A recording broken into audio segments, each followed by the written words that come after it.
Hoje lhes trago o filme O Enigma do Horizonte, no original Event Horizon, lançado em 1997 e dirigido por Paul W.S. Anderson. Sim, Paul W.S. Anderson, que anos depois dirigiria a execrável saga de filmes Resident Evil, estrelados pela Milla Jovovich. Em 2040, a nave Event Horizon é enviada numa missão cuja finalidade era investigar as fronteiras do sistema solar. No entanto, ela desapareceu sem deixar vestígios enquanto viajava pela órbita de Netuno. 7 anos depois, em 2047, um novo sinal da Event Horizon é captado na Terra, e diante disso uma missão de resgate é preparada, visando descobrir o que se passou com a nave e com seus tripulantes que sumiram durante todos esses anos. A missão é composta por 8 pessoas: o capitão da nave, chamado Miller, a tenente Stark, que é a segunda em comando, Justin é um engenheiro, o cara que conserta as coisas, a Peters é a médica da equipe, Cooper é o responsável pelo resgate, então quando alguém estiver em apuros é ele que entra em ação, e tem o piloto da nave, o Smith. E por fim, mas sem ser menos, tem o DJ, que também é médico e ele não faz rave dentro da nave. Agora, além da tripulação que já se conhecia, havia o Dr. William Weir. Ele iria explicar à equipe qual o objetivo dessa missão. Logo de cara, notamos que os tripulantes da nave de resgate, o nome da nave de resgate é Lewis and Clark, aliás, eles não estavam felizes de serem enviados nessa missão. Isso porque eles foram chamados de última hora, sendo que era as férias deles. Nada pior do que você sair para relaxar e de última hora ser chamado para fazer um trabalho emergencial, não é mesmo? De qualquer modo, o Dr. William lhes explica por que foram chamados. Ele diz que a nave Event Horizon, após 7 anos desaparecida, enviou um sinal à Terra e a localização do sinal vinha da órbita de Netuno. Para a tripulação a bordo da Lewis and Clark, aquilo parecia absurdo, porque Event Horizon tinha explodido num acidente, ou pelo menos foi isso que foi divulgado ao público. Mas o Dr. William explica que na verdade isso foi apenas uma mentira inventada para esconder o que realmente aconteceu. William conta que a nave Event Horizon foi construída por ele próprio, e ela possuía uma tecnologia fantástica, que era um núcleo capaz de distorcer o tempo e espaço, criando assim um buraco de minhoca, o que permitia a viagem entre grandes distâncias do universo em pouquíssimo tempo. A cena que ele explica tudo isso é muito boa, porque pensa que esse filme foi lançado em 1997. O conceito de buraco de minhoca poderia ser muito estranho para a audiência da época, mas no filme eles conseguiram apresentar o conceito de uma maneira bem simples, que é quando William utiliza um papel para representar o tempo e o espaço. E aí ele dobra o papel e diz: se eu dobrar o espaço-tempo, com essa distorção eu consigo fazer 2 pontos muito distantes um do outro ficarem próximos. E era isso que a Event Horizon era capaz de fazer. William explica que quando a Event Horizon estava viajando pela órbita de Netuno foi quando ligaram o sistema de dilatação espaço-temporal, e desde então nunca mais tiveram notícias da nave até agora. Desse modo, o objetivo deles era ir até a Event Horizon para descobrir o que se passou com a nave e com a tripulação a bordo dela. Quando a nave Lewis and Clark chega na atmosfera de Netuno, eles enfrentam uma forte tempestade no planeta gasoso, mas após esse contratempo, eles encontram a Event Horizon. Para uma investigação preliminar na nave vão o Capitão Miller, a Peters e o Justin. A Event Horizon estava numa situação completamente caótica. No chão da nave havia vários dispositivos. O Capitão Miller perguntou ao Dr. William pelo rádio para o que serviam aqueles dispositivos, e o doutor explica que eram explosivos que haviam sido colocados para detonar a nave e dividi-la em 2 em caso de emergência. E com a nave dividida em 2, a tripulação poderia usar os decks salva-vidas da Event Horizon para saírem ilesos. E isso é algo que será relevante para a trama depois, então tenham isso em mente. A Peters consegue recuperar o registro de bordo da nave, esperavam através dele conseguir pistas do que aconteceu com a tripulação. Seja lá qual foi o destino deles, não foi nada agradável, porque eles encontram cadáveres flutuando pela Event Horizon. A aparência deles era aterradora. Enquanto isso, Justin foi parar na sala do núcleo, onde estava o dispositivo que criava a dilatação temporal. Era basicamente uma esfera rodeada por anéis gigantescos. Como eu mencionei antes, havia 3 pessoas investigando a Event Horizon e o resto da tripulação estava na Lewis and Clark. Os que estavam na Lewis and Clark conseguiam ver o que os seus companheiros faziam através de imagens que eram transmitidas pelos investigadores. Só que de repente acontece uma anomalia. As imagens que o Justin estava transmitindo saem do ar. Então, o que o Justin viu dali em diante, os outros não tinham como ver. E é neste momento que o núcleo que estava na frente de Justin se transforma numa espécie de esfera líquida. Por alguma razão desconhecida, o rapaz decide colocar sua mão naquela coisa estranha e acaba sendo sugado por ela. Só que Justin estava acoplado a um cabo, sendo que na outra extremidade do cabo estava Cooper, que ao ver seu amigo ser puxado, percebe que ele está numa enrascada e decide ajudá-lo. Aquela esfera líquida cria uma onda de choque que vai se espalhando pela nave, e a onda de choque causa abalos na Lewis e Clark, o que gerará péssimas repercussões para a equipe. Mas já falamos disso. Antes é preciso dizer que Justin acabou saindo daquela esfera líquida e desse modo pôde ser resgatado pelo Cooper. O rapaz é levado para a enfermaria depois, mas ele fica em um estado catatônico. Como a Lewis e Clark acabou sofrendo muitas avarias, toda a equipe se viu obrigada a ir a bordo da Event Horizon. Eles precisavam ver quais eram os danos na Lewis e Clark e consertá-los, porque afinal de contas aquela era a única nave capaz de levá-los de volta à Terra. A Event Horizon estava bem danificada e não podia ser usada para esse propósito. O sistema de comunicação também não estava funcionando, então não tinha como eles pedirem ajuda à Terra. Assim, a única opção seria consertar a Lewis e Clark. Outro problema é que devido aos recentes acontecimentos, eles ficaram com diminuição do nível de oxigênio. Eles precisavam consertar a Lewis e Clark antes que se passassem 20 horas ou ficariam sem ar. Os caras estavam numa situação complicada. O Cooper relata o que viu para os outros, ou seja, que o núcleo de propulsão gravitacional tinha se tornado líquido, mas o Dr. William não acredita em nada disso. Ele diz que isso é impossível, pois significaria que o propulsor de gravidade foi ligado e isso simplesmente não poderia acontecer do nada. O Dr. William é aquele típico personagem cético que quando um monte de coisas estranhas começam a acontecer, ele fica dizendo: deve haver uma resposta racional para tudo isso. O que é o tipo de coisa que dá raiva nesses filmes. Mas eu seria esse cara na vida real, então eu não vou julgar demais. E depois disso o filme faz uma coisa que é bem Alien, que é aquele lance de fazer um filme de casa assombrada no espaço. Aliás, ficaram sabendo que vai ter um filme de Amityville no espaço? Vai sair este ano e vai ser horrível, propositalmente horrível, e eu quero muito ver.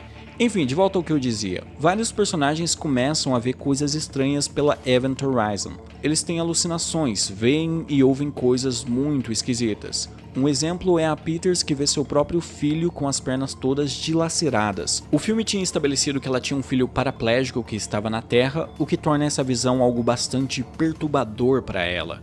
Todos os personagens começam a ver coisas que refletem seus traumas do passado. Foi o caso da Peters, o mesmo acontece com o Dr. William, que fica vendo a sua esposa que tirou a própria vida, e tem também o Capitão Miller, que fica vendo um sujeito com o corpo pegando fogo. Acontece que esse sujeito era alguém com quem Miller trabalhou no passado, e esse rapaz acabou se envolvendo num acidente onde seu corpo foi consumido por chamas, sendo que Miller, sem ter o que fazer, deixou o sujeito para trás, mas nunca se perdoou por isso. Acontece que ele não havia contado essa história para ninguém, mas a Event Horizon sabia disso.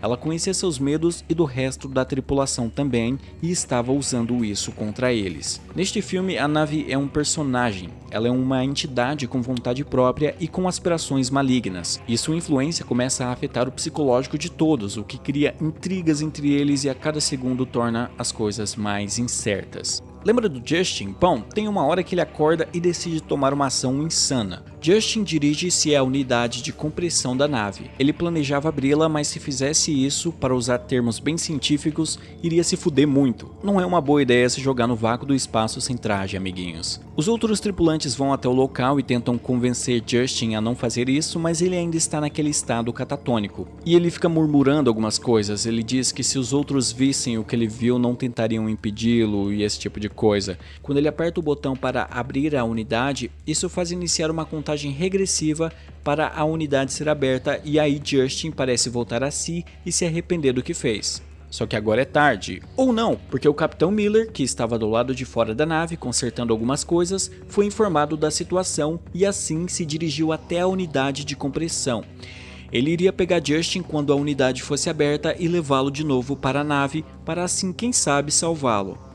E é justamente isso que o Capitão Miller faz. Vemos o corpo do Justin sofrer os efeitos do vácuo. Suas veias incham e começam a sair sangue por seus orifícios. Ainda assim, graças à ação do capitão, Justin foi levado de volta à nave para receber os cuidados médicos. Ele não morreu, mas ficou bastante ferido. Diante de todos esses acontecimentos, é de se imaginar que eles não estivessem muito animados em continuar ali. Quer dizer, a maioria deles, porque o Dr. William ainda queria permanecer na Event Horizon para descobrir o que aconteceu com a tripulação, afinal essa era a missão deles. E bem, eles descobrem. Peters e a Tenente Stacker conseguem finalmente ter total acesso aos registros de bordo da Event Horizon. Vemos imagens da tripulação vivendo um completo inferno, as pessoas sofrendo de maneira terrível. As imagens são completamente perturbadoras. Os outros membros da tripulação veem tudo aquilo e aí o Capitão Miller diz: ok, já deu né, tô voltando pra casa, foda-se essa nave, eu não quero saber mais disso não. Mas o Dr. William era contra isso. Ele queria saber todos os detalhes de para onde a Event Horizon foi, porque a este ponto estava claro que a nave utilizou o propulsor gravitacional e assim foi para um lugar muito distante. O Dr. William estava obcecado em saber que lugar era este. Durante o filme eles falam muito de inferno. A percepção é que a nave foi até o inferno ou que encontrou uma dimensão de pura maldade e terror. E quando a Event Horizon voltou, trouxe algo consigo, a escuridão. E isso assustava a maioria das pessoas a bordo, exceto o doutor que, como disse, estava mais fascinado com a nave que ele criou do que qualquer outra coisa. A Lewis and Clark já havia sido reparada, assim Miller ordena sua equipe para que façam os preparativos para evacuar a Event Horizon. O plano dele era tomar distância da nave e depois lançar um míssil contra ela para garantir que o mal ali fosse extinto. O cada vez mais insensato Dr. William era contra isso e ele age de modo a evitar que isso aconteça. Algumas pessoas acabam morrendo no processo de deixar a nave. Por exemplo, a Peters, que quando estava se preparando para partir, tem uma visão de seu filho e decide seguir aquela ilusão que a leva para sua morte. O Dr. William utiliza vários explosivos para detonar a Lewis and Clark, destruindo assim a forma da tripulação escapar. Na explosão, Smith morre. E acontece algo bem curioso com Cooper. Ele estava fora da nave com um traje, consertando alguma coisa e tal, e na explosão ele é lançado à deriva no espaço. Só que ele usa o oxigênio de seu traje como propulsão para voltar para a Event Horizon. O que é bem absurdo, mas tá. DJ acaba sendo morto pelo Dr. William, que a essa altura estava completamente possuído e obedecendo os desejos da Event Horizon. Desse modo, sobram apenas 4 pessoas ainda vivas. O Capitão Miller, a Tenente Stacker, o Cooper e o Justin, mas este último estava fora de jogo. Sem a nave que iria levá-los para casa, Miller traça um novo plano. Iria utilizar aqueles explosivos de antes, os que vimos lá no começo do filme, para explodir a Event Horizon, e daí ele utilizaria os decks salva-vidas que estavam na dianteira da nave. Nos decks eles poderiam enviar um sinal para a Terra, para uma equipe de resgate ser enviada. E aí eles esperariam até que o resgate chegasse, enquanto estariam nas unidades de hipersono do deck salva-vidas. Então a ideia era basicamente essa: Miller dispersa Cooper e Stark para tornar esse plano possível. E em resumo, Miller acaba encontrando William na sala do propulsor gravitacional. William estava peladão, e o corpo dele estava tomado por cicatrizes. Mas o pior era o plano do vilão. William tinha ligado o sistema de propulsão gravitacional e uma contagem regressiva estava em andamento.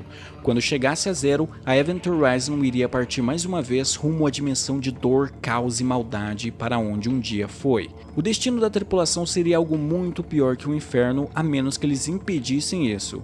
William só não contava que Miller já havia armado vários explosivos, assim quando ele consegue pôr as mãos no detonador, ele explode a Event Horizon, destruindo assim a nave maligna e o insano Dr. William e, é claro, a si mesmo. Eu gostei da forma como eu chamei ele, tipo o insano Dr. William. É maneiro, né? Cooper e a Tenente Stacker conseguiram fugir para os decks salva-vidas. Ambos entram nos casulos de hibernação e esperam até que a ajuda chegue. Algumas semanas depois, vemos um explorador chegar no deck salva-vidas. Ele tira primeiro a Tenente Stacker de sua unidade de hibernação e quando abre a viseira de seu capacete, vemos que é o insano Dr. William. Mas calma, porque isso foi apenas uma alucinação da Tenente Stacker. A realidade é que a equipe de resgate havia chegado e eles estavam lá apenas para ajudar os sobreviventes. E no fim restaram 3, Stacker, Cooper e, por incrível que pareça, o Justin também. Porque sim, embora ele tivesse sofrido ferimentos graves, ele não morreu. O Enigma do Horizonte é um filme bem legal e a direção do Paul W.S. Anderson é bem competente. Não há qualquer sinal de que ele faria aquela incrível merda não só com Resident Evil como com vários outros filmes também. Talvez o único Paul W.S. Anderson que preste seja o Paul W.S. Anderson pré-Mila Jovovich. Não sei se vocês concordam. Mas bem galera, é isto por este vídeo, nos vemos no próximo e tchau!